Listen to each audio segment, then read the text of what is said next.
Modern women are having a meltdown because they can't find good men anymore. Ladies and gentlemen, I present to you the dating pool for men in 2024. Here we go. Crystal, she's 31. She says, mother of 4, freshly out of a 13-year relationship, so I'm moving slow. Where? Whose metric are we measuring this by? Must respect my kids come first. Must respect my ex, father of my kids. Those two are actually quite actual factual. Healthy, right? This is where it gets ugly. And this is just where it goes straight down to hell. Must be 6 foot or over. Must be a family man, a provider and protector. Must be patient and kind. I'm pretty basic. I work a lot, take care of my house and my kids, and stay to myself. Occasionally, I'd like to go out, but truly, I'd rather be home cuddled up watching movies. A lot of men will date single mothers, but not ones fresh out of a 13-year relationship, and not ones that think their standards are so high that they can set a qualification for height. The whole idea of strong and independent women is based on an extreme level of feminism that promotes male oppression, and women take over control of their entire lives, in an act of revenge against all the women who have been oppressed by men throughout history. It doesn't make sense, and it has far-reaching negative consequences for the idea of a family, which is on the decline in the Western world. Fact is, women do need men. Most of them realize that too late when they're past the wall, hitting their mid-40s, and realizing they're missing a big chunk of life. We're painfully single. The only romance in our lives is in the fake scenarios we imagine to fall asleep. We're painfully single. Our expectations are so high, the only men that can reach them are fictional. We're painfully single. We're convinced that the boy we saw at the airport 5 years ago and never saw again was our soulmate. You've almost got it. Let's keep tugging at this string here. Are we starting to maybe see a pattern? All of the behaviors you've described involve, if not avoiding men entirely, projecting fantasy elements onto unsuspecting himbos that you'll never see again so that you don't have to face the reality of the actual human conditions and the imperfections that lie within it. Wait, so refusing to talk to anybody who isn't a wealthy 6'4" librarian who's obsessed with cooking and cleaning and won't let you lift a finger hasn't been rewarding and empowering for you as a woman? What you are describing is called escapism, and a little bit of gentle escapism can be nice. That's why we like video games and books and sitting on the toilet until our feet go numb, but too much of it will just keep us lonely. This is not a feminist point of view. Women have always gone after men who had more money than they do. That's human history. Now they, being strong, independent feminists, also only want a man who has more money. Isn't there some kind of peak in their thinking? They're using the same thinking as all women before them in history. What about successful women? They struggle. They really struggle because essentially with successful women, here's the thing, men always say, oh, when women earn more, they leave men, but they don't realize why. If a man is dating a woman who knows is unemployed, say if he's on £20,000 a year, he'll still use whatever he has to treat her well, like, look after her. But if he's on £20,000 a year and she's on £50,000, he'll use nothing to invest in her. Now, women don't need your money, but they do need your investment because that's how men fall in love. The more they invest in something, the more they attach to it. If they invest a lot of money in a car, they really care about it. Lost a lot of money into a Bitcoin, they want to see it go up. Invest money into a woman, they want to see it work out. So when they are with a woman that earns more, they invest so little, so walking away seems so easy for them, and it seems so hard for her because she's been the one that's investing in them. So it's very difficult. It's not just the woman who's rich and now she leaves you.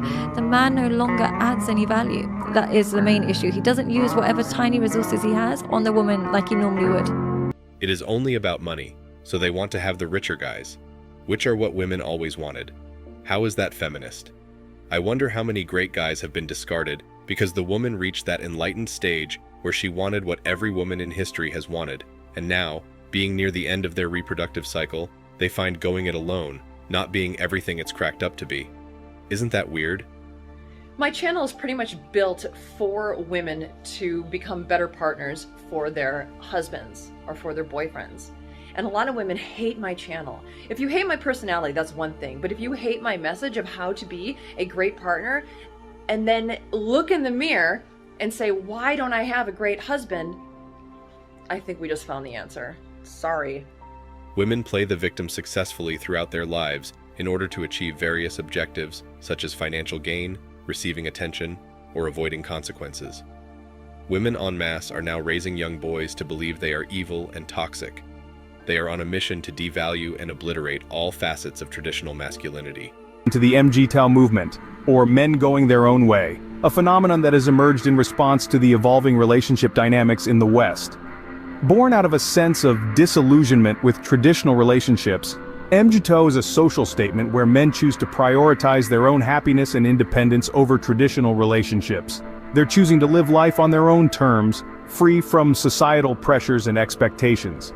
This shift has brought about a mixed bag of reactions. Some Western women express dissatisfaction, feeling that this could be a step backwards in the push for gender equality.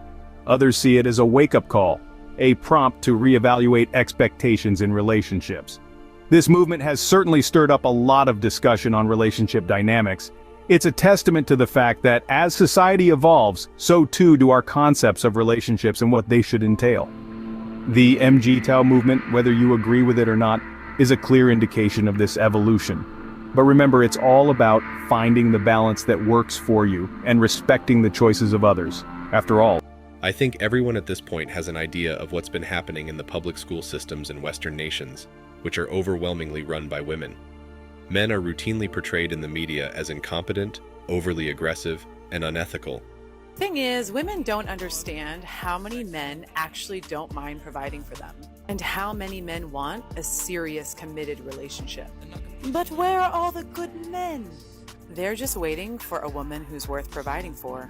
Do women even realize a significant strata of desirable men are simply not available to them? Note that today's world comprises men who are self-actualized enough to recognize common life strategies are not worth pursuing. This requires unusual insight, intelligence, and initiative. These are valuable men worthy of respect from women who could benefit from association. But these men recognize that women bring little to no value to their life strategy. So, while not invisible to women is unattainable for them, this is where all the good men are. And I don't mean to make you an example out of you guys, but what I'm trying to say is that parents, a lot of the times, protect their daughters from doing undesirable things that will hurt their ability to find a man in the future.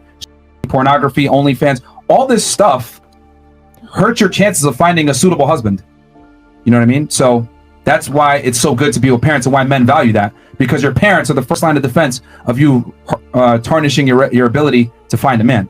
No guy wants to walk down an aisle, right, and marry a woman that he knows was involved in, pornography, OnlyFans, being a like, no guy wants that, man. They'll smash you, but never take you serious. Yeah, they might have sex with you. I mean, I don't want to be like an asshole, but have you guys ever asked yourselves why your guys haven't proposed to you? That's why I because of lifestyle. Like, I don't mean to like be an asshole here, but think about it. Your guy's been with you for 7 years and he's been with you for 7 years. Why haven't they proposed to you? Because of the lifestyle, the drinking, the OnlyFans, the strip. It needs to be taught to all young women straight from school that they have a limited shelf life in terms of reproduction, and there's a sweet spot when they are most fertile, and they need to seriously consider their options before it's too late. Awareness campaigns need to be made common to high school students, so they know the deal and the lonesome, sad future that awaits them if they go the route of career or job over being a mother and wife. So I personally know a guy in my industry who is like 5'6", 5'5", and he's not the most attractive. And he worked hard, and he makes $2 million a month. And I have to give credit to the fact that when you grow your business, you also grow as a person. So you're right, like, women are probably going to go for his money rather than his looks, but he not probably even his also, looks, just for him as a him. Yeah, but he probably also became a better person in process of growing his business. So he might also have more assertive or attractive traits, like he's masculine, Yeah. In today's world, it is difficult for you to find an ideal partner because most people care about material things, formalities, and appearances. I searched for a long time for true love, for the pure essence, for tenderness, and I did not find it. And her child became my moon, and he became her sun. But I did not find it. And yet I still believe that love exists, and that it is a very great thing. Would you rather one evening with me or a year's supply of this sandwich? Let me tell you something, a pastrami sandwich never asked me to Uber them home at 3 a.m. A pastrami sandwich never gave me no lip or attitude. A pastrami sandwich! Men are in trouble. Girls these days are too arrogant. I choose sandwich. These poor men. Somebody said pastrami. Oh my god. Pastrami for a night or pastrami sandwiches for a year. Somebody else said the best part of a pastrami is that it lets you eat it in peace.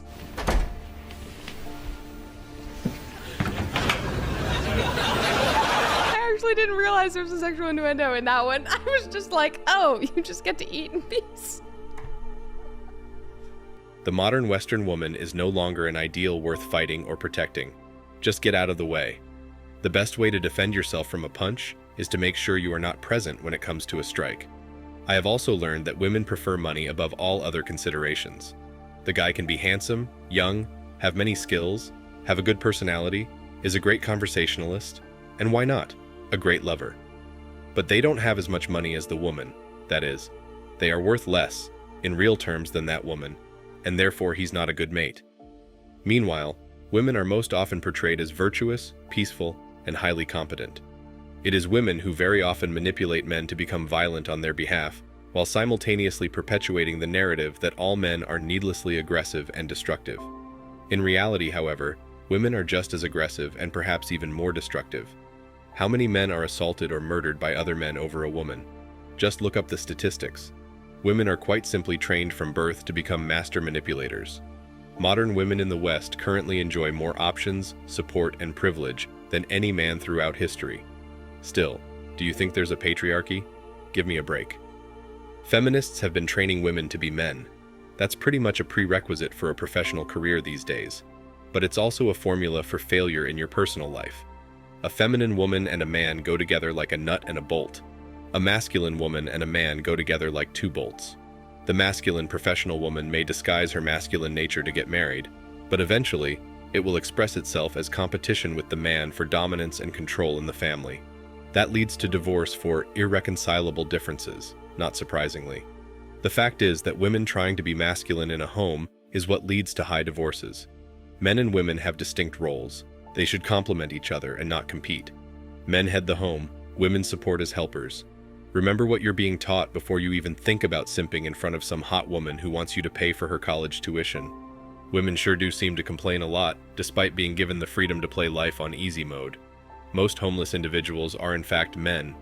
Men are far more likely to be assaulted, murdered, and incarcerated, especially since women are rarely held accountable for their actions. Men are often forced into military service, and at the very least, must register for the draft. Women, despite infiltrating the armed forces wherein they receive the prestige associated with service, rarely perform truly dangerous jobs and are very frequently allowed to enter positions without meeting the predetermined standards. If Western women want to pursue their path, men will get passports for foreign women who are best trained to be feminine and have less pain and stress. What most older women also don't realize is that no decent man would enter into a relationship with them when they're so desperate. As a man, the last thing you want to do is involve someone in your life because, in her eyes, you'll do.